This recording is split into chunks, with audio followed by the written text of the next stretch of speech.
Margaret Sullivan loved that moment when morning sunlight filtered through her bedroom window. At 73, she still woke up grateful for each new day. In her small house in Sarasota, Florida, she'd built her own rhythm during the 5 years since Roby passed. She did everything she could to maintain this routine she had created. A cup of coffee, light breakfast, then a short walk through the garden. Life was simple but peaceful. This routine had become an indispensable part of her life now. As she repeated these things, she thought life became more livable. That February morning seemed no different, or so she thought. Maybe she hoped it would be that way. Margaret was rinsing her breakfast dishes when someone knocked sharply on her door. She dried her hands and walked to the front window. She didn't know what she would see, but was very curious. What she saw made her heart stop. It was as if time had frozen in that moment. An ambulance sat in Harold Chen's driveway, lights flashing silently. She didn't want to think the worst, but the worst came to mind first. "Harold!" she yelled and rushed outside.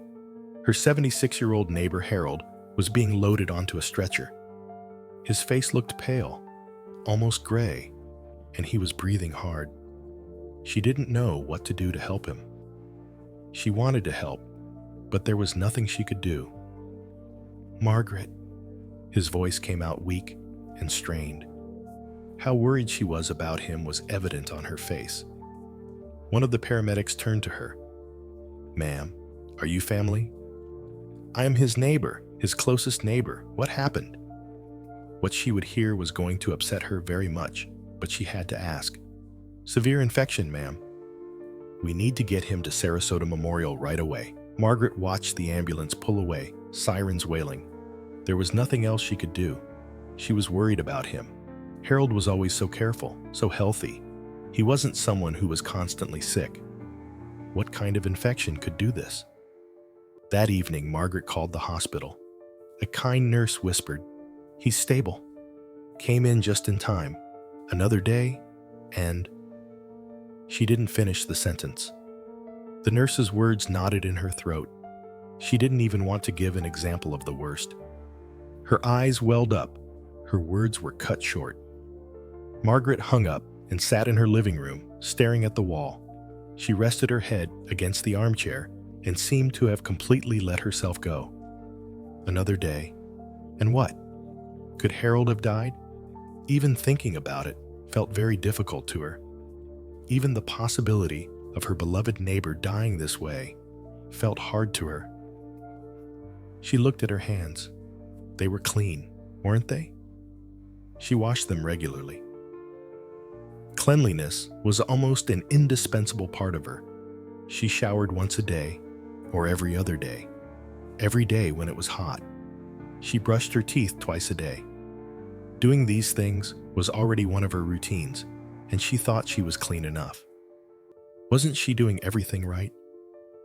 She started questioning herself. She couldn't help it. After seeing Harold in that condition, she couldn't think of anything else. The next morning, Margaret went to see Dr. Sarah Morrison for her regular checkup. She always did this at certain times. After what happened to Harold, she didn't want to take any risks. She was right about this, because as far as she knew, her neighbor Harold was clean and healthy. "Margaret, good to see you," Dr. Morrison warmly welcomed. "How are you feeling?" "Fine, I think. But my neighbor Harold was taken to the hospital. They said severe infection." As she said these things, how worried she was evident in her eyes. Dr. Morrison nodded slowly. "I heard about that. Harold's case is a reminder, Margaret. After 70, our bodies don't fight infections the way they used to." As she said this, she had a very serious facial expression. Margaret shifted in her seat. "I take care of myself, doctor. I really do." She felt guilty. Maybe there was no need for this, but she felt it and went on the defensive. "I know," Dr. Morrison said kindly, "but let me ask you something. Do you clean certain areas of your body every day?" I'm talking about 3 specific areas that most people over 70 neglect without realizing it. As the doctor said these things, it was clear how much she wanted to help her. Margaret blinked. "What do you mean?" Dr. Morrison leaned forward.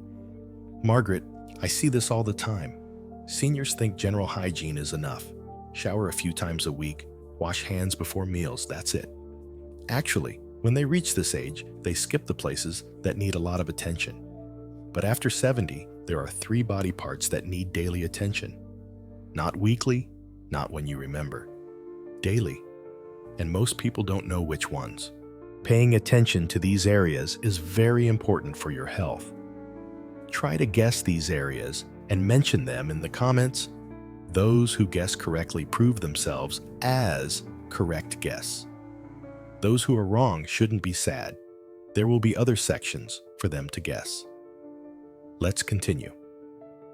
"Which 3?" Margaret asked, suddenly very interested.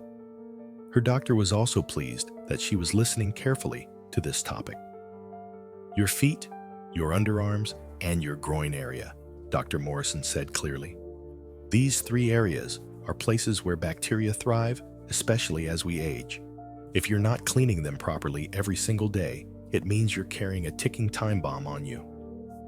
As she said these things, Margaret understood how carefully the subject needed to be paid attention to. Margaret felt a strange mix of embarrassment and concern. I wash when I shower." She had said this thinking the cleaning she did was sufficient. Her doctor had partially indicated at the beginning of the conversation that these weren't enough. "But do you shower every day?" Margaret hesitated. "Not always. Usually every other day. Sometimes I skip a day if I'm not going anywhere." After all, who could shower every day? When she thought of it as just cleaning those areas, showering every day seemed ridiculous. But her doctor was saying something different. Dr. Morrison nodded. "Most people your age do this. And here's the problem. After 70, your skin changes. It gets thinner, dries out, and becomes more prone to small cracks you can't see. Since this situation is something not in your hands, what needs to be done becomes more important. These cracks become entry points for bacteria. Add sweat, add friction from clothing, and suddenly an infection is brewing. Actually, the doctor meant to say, changing this is in your hands." Margaret leaned back, trying to digest this. "So you're saying Harold's infection could have been prevented?" Hearing this had left both a sad and surprising effect on her. "I don't know Harold's specific case," Dr. Morrison said carefully, "but many infections in older adults start in these 3 areas. Because for the reasons I mentioned, these places become very sensitive, especially feet. Fungal infections, bacterial infections, even diabetic wounds if your blood sugar is high. Knowing these things, preventing them, is again in people's own hands." Margaret's stomach churned. "My blood sugar was a little high at my last checkup." As she said this, she was a bit scared, but had to say it. "Exactly. This makes this even more important for you." Dr. Morrison pulled out a small diagram. "Let me explain why these 3 areas are so critical." The doctor, who cared a lot about her patient, was going to explain everything carefully. "Let's start with your feet," Dr. Morrison began. "After 70, your feet are your foundation. But at the same time, they're one of the most neglected body parts. Yet the situation is completely different. People think, I wear socks, I wear shoes, they're covered. But the problem is exactly this. Your feet stay in a warm, moist environment all day long. Perfect for bacteria and fungi. You're giving them everything they want." "I wash my feet in the shower," Margaret said. "But do you scrub between your toes? Do you dry them completely, especially between the toes? Do you check for any cuts, redness, or changes?" Margaret realized she didn't. She just let the soap and water run over them. Here's what happens, Dr. Morrison continued. Moisture gets trapped between your toes. Bacteria multiply. You get athlete's foot. Then these small cracks grow. Bacteria enter your bloodstream. Suddenly you have a serious infection, especially if your immune system is weak. Margaret felt a shiver. Can this really happen? It happens more often than you think. I've seen patients hospitalized for infections that started from a tiny blister on their toe. Dr. Morrison moved to the second area. Now your underarms. Most people think they're fine because they use deodorant, but deodorant isn't soap. After 70, your sweat glands still work, but your skin is thinner. Bacteria from sweat can cause rashes, boils, even abscesses if not cleaned properly every day. And finally, the groin area, Dr. Morrison said. This area has skin folds, moisture, and warmth. A breeding ground for yeast infections, bacterial infections, and urinary tract infections. Women especially need to be careful. Margaret nodded slowly. So what should I do? Dr. Morrison handed her a printed paper. Here's a simple daily routine. Every day, no exceptions. Even if you're not showering, you need to clean these 3 areas with soap and water. Scrub gently but thoroughly. Dry completely. Check for any changes. If you notice anything, call me immediately. Margaret took the paper, her hands trembling slightly. I had no idea. Most people don't, Dr. Morrison said kindly. But now you know. And this knowledge can literally save your life. Margaret left the clinic that day with a strange mix of feelings: gratitude, fear, and determination. That night, she stood in the bathroom and really looked at herself in the mirror. When had she stopped paying attention? She turned on the shower and stepped in. This time, she didn't rush. She took the soap and scrubbed her feet, really scrubbed them. Between each toe, the soles, the heels. Then she dried them carefully, sitting on the edge of the tub to make sure every bit of moisture was gone. Then the underarms. She scrubbed thoroughly, realizing how much buildup there actually was. Finally, the groin area. She was detailed and careful. At first, this level of attention felt strange, but then it felt empowering. She was taking control. When she finished, Margaret wrapped herself in a towel and picked up her pink journal. She wrote, "Today I learned something that could save my life. 3 body parts. Every day. No excuses." The next day, Margaret visited Harold in the hospital. He was sitting up, looking better, but still weak. "Margaret, you didn't have to come." "Of course I had to come." "Harold, what happened?" He took a deep breath. "Something so stupid, Margaret. I had a small cut on my foot. I didn't care. A few days later, I felt bad. Then the fever hit. When I called 911, the infection had spread to my bloodstream. They called it sepsis." Margaret brought her hand to her mouth. "From a cut on your foot? From a cut I didn't clean properly. From feet I didn't pay enough attention to." He looked at her with tired eyes. "We think we're being careful, but we're not." Margaret told him about her meeting with Dr. Morrison, the 3 body areas, the daily routine. Harold listened, then slowly nodded. "I wish I had known this a month ago." "Now we do," Margaret said firmly.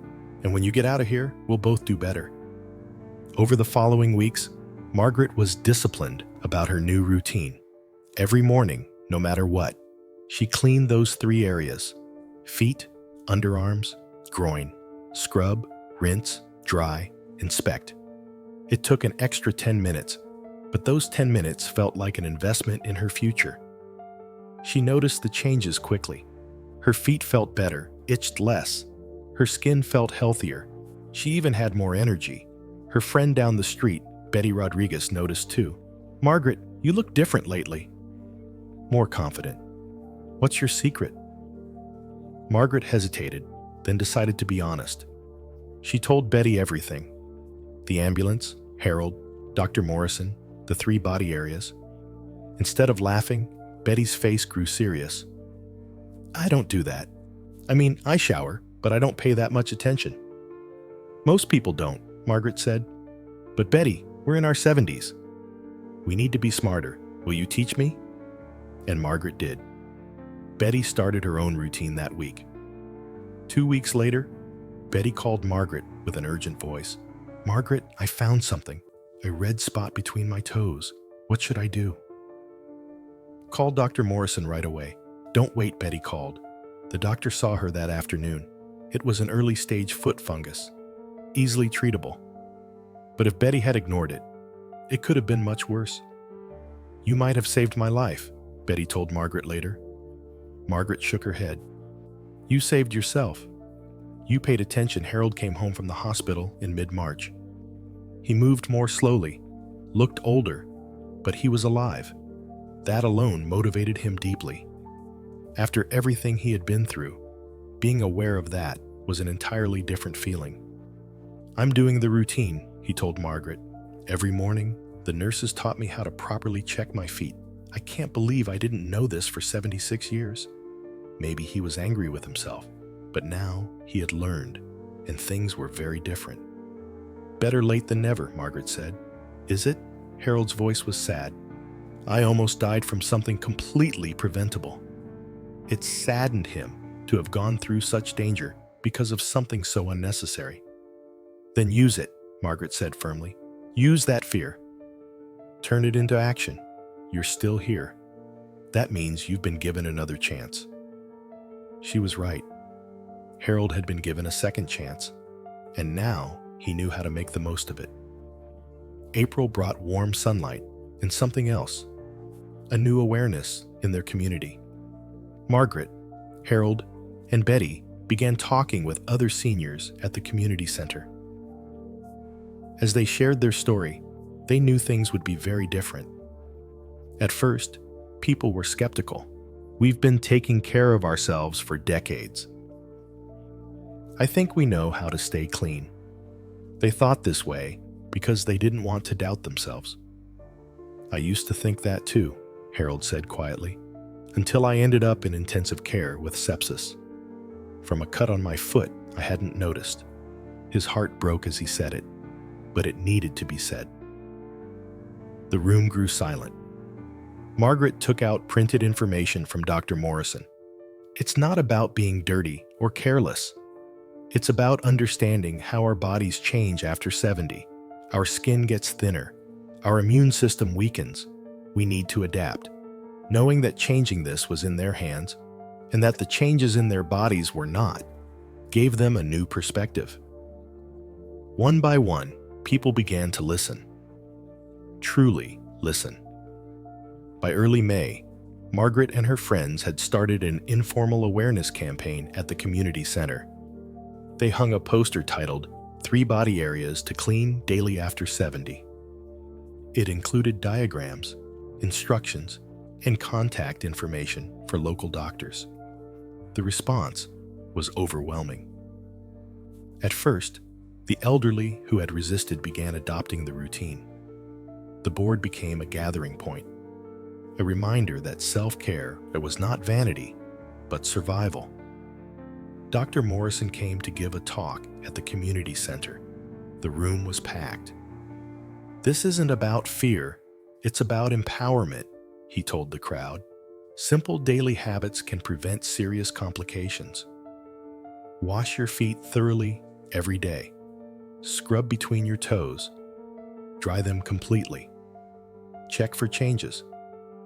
Do the same for your underarms and groin. Take a few extra minutes. It can literally save your life. After the talk, people lined up to thank Margaret, Harold, and Betty. An elderly man with tears in his eyes shook Harold's hand. My wife died 2 years ago from an infection. It started from a small wound on her heel. If we had known, Harold placed his hand on the man's shoulder. Tell her story. Keep her memory alive by helping others. That evening, his daughter Emma called Margaret. Mom, I heard about what you've been doing. Mom, I'm so proud of you, Margaret felt a warmth in her chest. I'm just trying to help, sweetheart. You're doing more than that. You're saving lives. And Mom, thank you for taking care of yourself. Knowing that you're being smart about your health helps me sleep better." After hanging up the phone, Margaret opened her journal and wrote, "Today I realized that taking care of myself isn't selfish. It's one of the most loving things I can do for the people who care about me. Cleaning these 3 body areas every day isn't just about me. It's about staying here longer for Emma. It's about showing respect to this body that has carried me for 73 years." Summer arrived, bringing its humid heat, and the daily hygiene routine became even more critical. Margaret noticed that she wasn't the only one being careful. She saw people at the community center checking their feet. She heard women in the locker room reminding each other, "Don't forget between your toes." It had become normal. A quiet revolution in how the elderly approached self-care. Harold improved. His color came back, his energy returned, but he was different now, more grateful. "I don't take anything for granted anymore," he told Margaret. That infection was a warning. "We all needed one," Margaret said. Betty joined them. "I'm late." I had to make sure I was doing the routine. No shortcuts. If you were in their place, how would you act? Don't forget to mention it in the comments. If you do the same as they did, don't forget to write it, subscribe to the channel, and like the video. They walked together, 3 elders who understood that a long life wasn't just luck. It was a choice. Daily choices, small actions that added up. "You know what's funny?" Betty said. "I used to think aging meant losing control, but this taught me the opposite. We have more control than we think." "Absolutely," Harold agreed. "I spent decades taking care of my career and my home, but I wasn't taking care of the most important thing, this body." Margaret smiled. Better late than never. That afternoon, a young woman knocked on Margaret's door. "Mrs. Sullivan, I'm Karen. My mother is 86. After hearing your talk, she asked me to help her with foot care. Do you know how big of a thing that is? She has never asked for help in her life." Her eyes filled with tears as she spoke. "And when I looked at her feet, there were problems. Small things that could have become big things. You're making a real difference." The happiness on her face showed how grateful she was to have noticed her mother's condition early and to be able to help her. Hearing that made it impossible for Margaret not to feel deeply moved. After Karen left, Margaret felt overwhelmed. She had started out just trying to protect herself. She had never imagined it would spread in waves like this. As the summer deepened, the awareness campaign expanded. Other community centers asked Margaret to come and speak. She went, always bringing Harold and Betty with her. The trio became known as the 3-part team. The talks tired her, but it felt good to know they were helping. In every talk, they emphasized the same points. Your body changes after 70. 3 body areas require daily attention. Feet, underarms, groin. Use soap and water. Scrub thoroughly. Dry completely. Check for changes. Don't be ashamed to ask for help. An extra 10 minutes a day can add years to your life. One evening, as Margaret prepared for bed, she went through her routine once more. Feet, clean, dry, inspected. Underarms, clean, dry, inspected. Groin, clean, dry, inspected. It had become as automatic as brushing her teeth. She looked at herself in the mirror. She saw wrinkles, age spots, white hair, but she also saw strength, wisdom. A woman who had endured loss, learned from it, and turned it into something meaningful. She got into bed and opened her journal. She wrote, "I used to think aging meant slowing down, accepting decline. But I was wrong. Aging means adapting, paying attention. 3 body areas, every day. It sounds so simple, But simple doesn't mean unimportant. Sometimes the simplest actions have the greatest results. Tonight, I'm grateful for this body, this life, and this community that learns together. We're 70, 80 years old, and we're still learning. That's not weakness. That's a superpower.